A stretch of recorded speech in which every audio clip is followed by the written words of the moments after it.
What's going on, guys? It is yesteryear and welcome back to the channel. Today we were talking about advanced tips for the Morigins trading card game. So if you picked up the two-player starter bundle, you have a bunch of cards that you can play with. I'm going to give you some tips for those cards as well as some different booster pack cards. And hopefully you can get a little bit better at the game and learn how some of the more advanced players play the game. Let's get right into it. Advanced tip number 1. So we already learned about the Skignetti in the previous episode, which allows you to change all Morigins on the board to alt score. Very powerful, but what if you want to change only your opponent's cards to alt score? This is something I didn't even consider until much later in my journey playing Morigins, but it's really simple. Play your Skignetti first. The card specifically says on play, switch all Morigins to alt score on the board to alt score. So, and the keyword there is on play. So as soon as you play it, everything turns to alt score. Then anything you play after will remain in score mode. Now, another key thing here is that Skignetti has 500 alt score. So you can use him as a sole attacker as well. It's pretty strong, 500 on an original Morigin.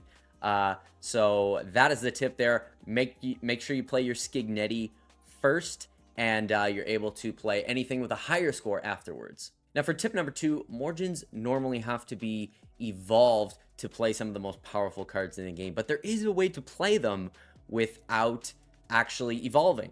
If you don't have any of the pre-evolutions in your hand, you can actually play a powerful card as a phantom card. You can play any card as a phantom card, but it is merely a shadow of the Morigin that you are playing. If you play a card in phantom mode, which you place upside down to indicate it's in phantom mode, it will lose its effect, and its score and alt score will be divided by 2. So if it's 700 score, it will be 350. Another thing is that once you play this card, it cannot evolve any further. It remains like that in phantom mode. Now you might be thinking, what is the purpose of that? Like, it seems like you're really you're just kind of wasting a powerful card, but that's not true.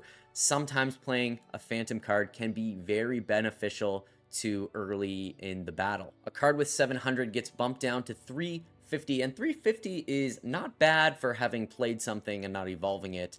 But on top of that, you could actually play a FIP alongside it, which increases the attack of another Morigin by 100 points. So now you're increasing a card that you just played without evolving to 450, and that is pretty powerful and can be very useful early game. If you really need to get something powerful on the board and you have nothing else to play, sometimes playing a phantom card is well worth it. Now for tip number 3, one of the most useful cards in the game is Brara. Not for his attack power, although he has 500 alt score, which is pretty good. His effect is what makes him useful. He is able to bring back any card from the grave and bring it back to the board as long as there is no Brara in the graveyard. So if you've already used this effect once, it cannot be used twice. Now that is already extremely powerful, but imagine that we combine this with the phantom tip from earlier. Let's say you play a phantom card early in the game, you get your use out of it, and then it gets destroyed and sent to the grave later. While maybe later on in the game, you actually have the evolutions you need to play that card the right way, to evolve it. And although you don't have any more in your deck, you do have a Brara in your hand. So you play your pre-evolutions, you play your Brara next to it, and bring back the powerful card and evolve it properly. Now you have a 700 and 200 score card on the board, all thanks to Brara. Really powerful way to use Brara with phantom cards. On top of that, you didn't have to have the card sitting in your hand for multiple turns waiting for those evolutions. You were able to get more cards out onto play because you relied on Brara bringing them back from the grave rather than just keeping it in your hand. All right, so those are the tips for the starter deck. There's a lot of great starter deck cards that you can use to your advantage. But what about the booster packs? The starter bundle does come with a booster pack, so you may get some of the cards that we're talking about next. I'm going to show you how to use them, but also how you can play against them and counter them as well if your opponent is using them. All right, so for the first tip for the booster pack cards, we have Jellygin. Jellygin is a very powerful first turn card. He's a very powerful card regardless. He's an original Morigin with a score of 600, which already is powerful, but on top of that, he has an effect where you must attack him twice in order to destroy him. Twice! That is extremely powerful coming from an original Morigin. A lot of original Morigins have 300 and less score, so having a 400 that you can just put on the board and it has to be attacked twice, very powerful first turn card. Your opponent's going to have a hard time dealing with that early game. Now, playing Jellygin on the first turn is a tip in itself, but I'm going to tell you how you can counter it as well. There are quite a few ways to counter it. The first tip being that you can use a Gulu to remove Jellygin's effect before attacking. That way you only need to attack it once. The second tip being attacking and sacrificing a weak Morigin first, and then using your stronger Morigin to take it down. So it does say you have to attack Jellygin twice, but it doesn't mean that you have to defeat it twice. So you sacrifice your Morigin to do the first attack, and then with the stronger Morigin, you take it down. The third tip is that you can change it to alt score, which brings Jellygin down to 0, but you still have to attack it twice. The fourth tip is that you use a Qualox, which has the effect of destroying any Morigin with the Mecha archetype, regardless of its score. And yes, this supersedes the effect, so you can just destroy it in one attack. And the final tip is that you use a Boomgin, which can destroy it without needing to attack twice. It will destroy your Boomgin, but also the Jellygin.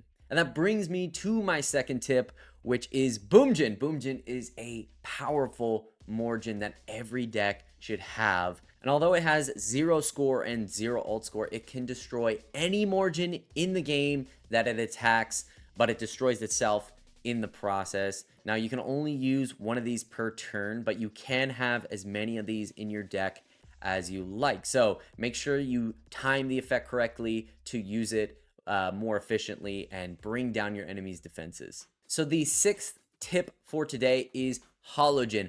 Hologin is an extremely powerful original Morigin that you can use as an original Morigin for any of your evolutions. That's right. So any stage 2 Morigin can be played on Hologin. This makes this card extremely useful for decks that have multiple evolution families, and it's really helpful for when you're building your deck. You can actually thin out your deck by taking away 2 different original Morigins and replacing it with a Hologin. Extremely powerful, but the only issue is that once there's already a Hologin in the grave, its effect cannot be used again. So you only have that one-time effect, but still, you can use it with a Zephyrin, the most powerful card in the game. You can use it in a pinch when you have all the other cards you need for an evolution, but you don't have the original Morigin. You can use that. Extremely, extremely useful. Make sure you have at least one Hologin in your deck. Now, for the bonus tip, you should experiment with multiple different